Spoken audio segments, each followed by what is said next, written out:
দর্শক, আমরা এই মুহূর্তে রয়েছি বেগম খালেদা জিয়ার পৈতৃক নিবাসে, অর্থাৎ যেখান থেকে তিনি 5 বার নির্বাচন করেছিলেন এবং 3 বার এখান থেকে নির্বাচন করে তিনি প্রধানমন্ত্রী হয়েছিলেন। বলছিলাম ফেনীর যেই ফুলগাজীর শ্রীপুর তার পৈতৃক বাড়ির সেখানেই গতকালকেই এই তিনি যখন এখান থেকে প্রার্থী হবেন এটি ঘোষণা আসার পরই কিন্তু ফেনী 1 নির্বাচনী এলাকা সহ পুরো ফেনী জেলাতেই কিন্তু অনেকটাই উচ্ছ্বাস ছড়িয়ে পড়েছে এবং নেতাকর্মীরা অনেকদিন পর আসলে, কারণ আমরা জানি যে গতবার তাকে বাংলাদেশের কোনো আসন থেকেই নির্বাচন করতে দেওয়া হয়নি, সেক্ষেত্রে আসলে নেতাকর্মীদের মধ্যে অনেকদিন পর আসলে অনেকটা উচ্ছ্বাস ফিরে এসেছে।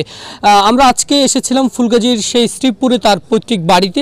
আমরা এখানে এসে দেখতে পাচ্ছিলাম যে ঢাকা দক্ষিণের আহ্বায়ক রফিকুল আলম মজনু, যিনি আসলে গতবার এই আসনটিতে বেগম খালেদা জিয়ার অনুপস্থিতিতে কিন্তু নির্বাচন করেছিলেন এবং তিনিও আসলে আমরা দেখতে পাচ্ছিলাম যে সকাল থেকেই যে নির্বাচনী এলাকা ছাগলনাইয়া, পরশুরাম, ফুলগাজী, তিনি সেখানে বিভিন্ন নেতাকর্মীদের সঙ্গে আসলে কথা বলছিলেন, কারণ গতবারও কিন্তু তিনি এই নির্বাচনী আসনের ভোটের যেই সমন্বয়কের দায়িত্ব সেটি তিনি বিএনপির হয়ে পালন করছিলেন এবং আমরা দেখতে পাচ্ছিলাম যে এখানেই যদি বলি তাহলে এখান থেকে তিনি 5 বার নির্বাচন করেছিলেন এবং প্রতিবারই তিনি বিপুল ভোটে জয়লাভ করেছিলেন এবং 3 বার এখান থেকে নির্বাচন করেই তিনি কিন্তু প্রধানমন্ত্রী হয়েছিলেন। সবকিছু মিলিয়ে আমরা আজকে রয়েছি সেই পৈতৃক বাড়িতে এসে আমরা দেখতে পাচ্ছিলাম যে এলাকাবাসী যেমন আসছেন, দূর দূরান্ত থেকে কিন্তু নেতাকর্মীরাও আসলে ছুটে আসছেন। আমাদের সঙ্গে এই মুহূর্তে রয়েছেন ঢাকা দক্ষিণের আহ্বায়ক রফিকুল আলম মজনু।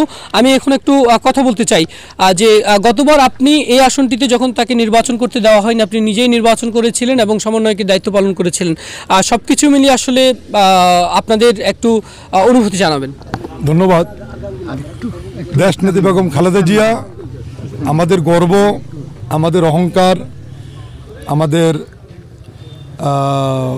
ভালোবাসার সবচেয়ে বড় জায়গাটা বেগম খালেদা জিয়া। আপনারা জানেন যে 18 সালে যখন আমাদের নেত্রীকে নির্বাচন করতে দেওয়া হয় নাই, আমি ওনার প্রতিনিধি হিসাবে এই এলাকায় কাজ করেছি। যখন ওনাকে নির্বাচন করতে দেওয়া হয় না তখন আমাকে মনোনয়ন দেওয়া হয়েছিল, কিন্তু তখনকার নির্বাচন সম্পর্কে তো আপনারা জানেন, দিনের ভোট রাতে নিয়েছিল, নির্বাচন হয় নাই। এখন আমাদের এই ফেব্রুয়ারি মাসে নির্বাচন হবে। আমরা চাই যে আমাদের নেত্রী ইনশাল্লাহ যাতে আল্লাহ পাক ওনাকে সুস্থ রেখে উনি সমস্ত কার্যক্রমে আমাদের সাথে অংশগ্রহণ করতে পারেন। আমরা অতীতে যেভাবে এলাকার মানুষ ওনাকে বিপুল ভোটে নির্বাচিত করেছিল, আগামী ফেব্রুয়ারি মাসে যে নির্বাচন সেখানে আমরা আরও বেশি ভোটের ব্যবধান ইনশাল্লাহ বেগম খালেদা জিয়াকে আমরা নির্বাচিত করব। ধন্যবাদ আপনাকে। আমি একটু কথা বলতে চাই, আমাদের সঙ্গে একজন স্থানীয় রয়েছেন। অনেকদিন পর আসলে পৈতৃক ভূমি থেকে তিনি আবার নির্বাচনে অংশগ্রহণ করছেন, সবকিছু মিলে আসলে আপনাদের অনুভূতি? আমরা অত্যন্ত খুশি। বেগম খালেদা জিয়া তার নির্বাচনী ফেনী 1 থেকে নির্বাচনে প্রতিদ্বন্দ্বিতা করবেন এবং সারা বাংলাদেশের 3টে আসনে নির্বাচিত প্রতিদ্বন্দ্বিতা করে করবেন আগামী ফেব্রুয়ারি মাসে। উনি গত 5 বার সংসদ সদস্য হয়েছেন এই এলাকা থেকেই এবং 3 বার প্রধানমন্ত্রী হয়েছেন, তাও এই এলাকায় প্রতিনিধিত্ব করেছেন তিনি। এই এলাকার মানুষ তাকে নিয়ে গর্ব করে, সারা বাংলাদেশ যেহেতু গর্ব, তার চেয়ে বেশি গর্ববোধ করি আমরা ফেনীর মানুষ, ফুলগাজীর মানুষ।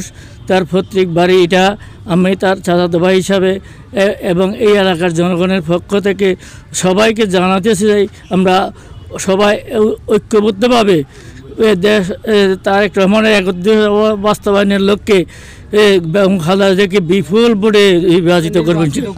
ধন্যবাদ। আমরা কথা বলছিলাম যিনি আসলে বেগম খালেদা জিয়ার পরিবারেরই সদস্য এবং এছাড়া আমরা কথা বলছিলাম ঢাকা দক্ষিণের আহ্বায়ক রফিকুল আলম মজনুর সঙ্গে, যিনি আসলে 2018 সালে যখন বেগম জিয়াকে নির্বাচন করতে দেওয়া হয়নি ঠিক সেই সময়টাতেই কিন্তু তাকে বেছে নিয়েছিল বিএনপি এবং এরপর থেকে আসলে আমরা দেখতে পাচ্ছিলাম যে যেটি এর আগেই বলছিলাম যে অনেকদিন পর বেগম জিয়ার নাম ঘোষণা হওয়ার পর পৈতৃক বাড়িসহ পুরো ফেনী জেলাতেই কিন্তু খুশি অর্থাৎ উচ্ছ্বাসিত নেতাকর্মীরা। সবকিছু মিলে আমার কাছে ফেনী থেকে এখনকার মতো এই ছিল সর্বশেষ।